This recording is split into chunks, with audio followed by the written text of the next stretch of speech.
So I'm going to say something as someone who was very critical of the way that the COVID pandemic was handled, and Anthony Fauci and the COVID vaccine and all that stuff. As someone who refused to take the COVID vaccine, actually, and still have not taken it, I think that the anti-vaccine movement that has resulted from the COVID vaccination debate, and the vaccine passports, and people pretty much losing their jobs over not taking the COVID shot, like all that was wrong, and all that was horrible, and people were it ruined so many lives. And the COVID vaccine really was not something that was worth mandating everybody to take. And there's a reason why the mandates don't exist anymore, because it was not as effective as they originally made it out to be. The story was always changing, which is, okay, like the science is always changing. You can respect that, but if you're going to force out a vaccine that was only developed after 6 months, and then make it mandatory for employment and everything, that is just, yeah. People had the right to question that. I was one of those people that questioned that. I was on the verge of losing my job, actually, to tell you the truth, over the COVID vaccine. But thankfully, the Supreme Court pretty much shot that all down before it got to that point. But it was close. Like within like a week or two, I could have been unemployed over that. But I'm like, it was something I was willing to do, because what was happening was not right. Okay, all that being said, Robert F. Kennedy Jr. is batshit insane. And I think what he is doing is going to result in the loss of life. And many people are going to die. Many children are going to die as a result of these vaccine policies, and kind of rolling back previous mandates for the previous vaccines.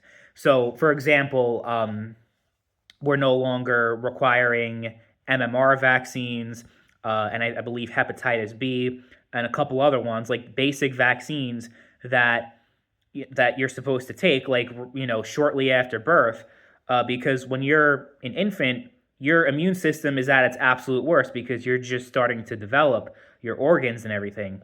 That it's not good to not have that protection. And they said, well, we're going to wait until they're 4 years old to get the vaccine. And who knows if they'll move the goalpost even further, because Florida is just saying outright, you don't need any vaccines at all to attend public school, or to attend school at all. And that is just bad. That's just crazy to me. That include polio, MMR, it doesn't matter what it is. Like, these are vaccines that have been proven to be effective over the last 50 somewhat years.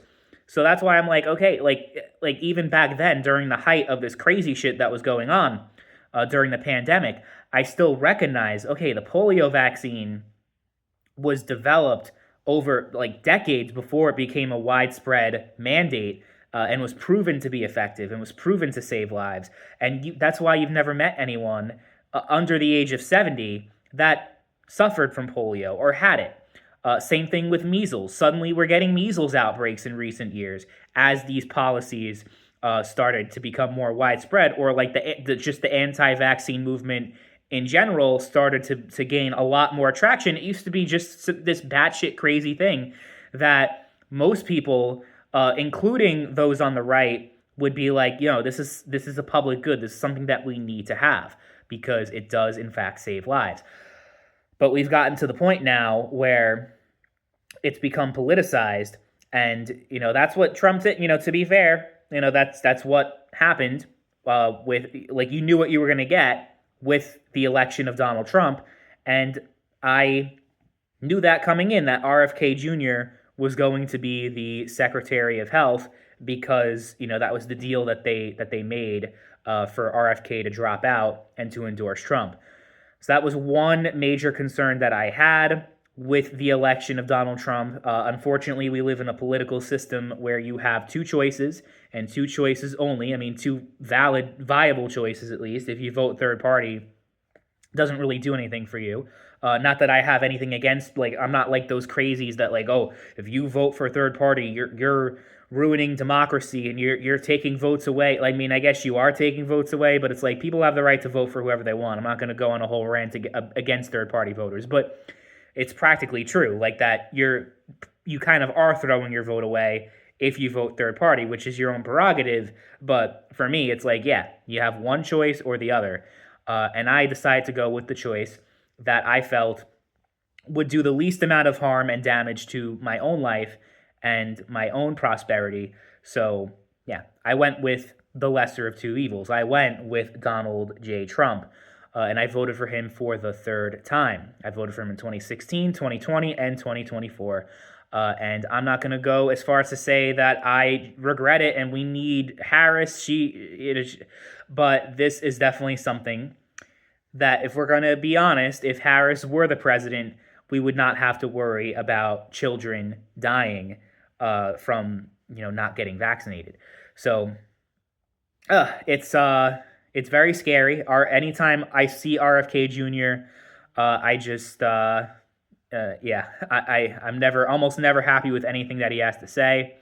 The whole thing with the CDC director recently getting fired because she wouldn't just rubber stamp everything that RFK Jr. tried to get through because she's like, the science just simply does not back this up.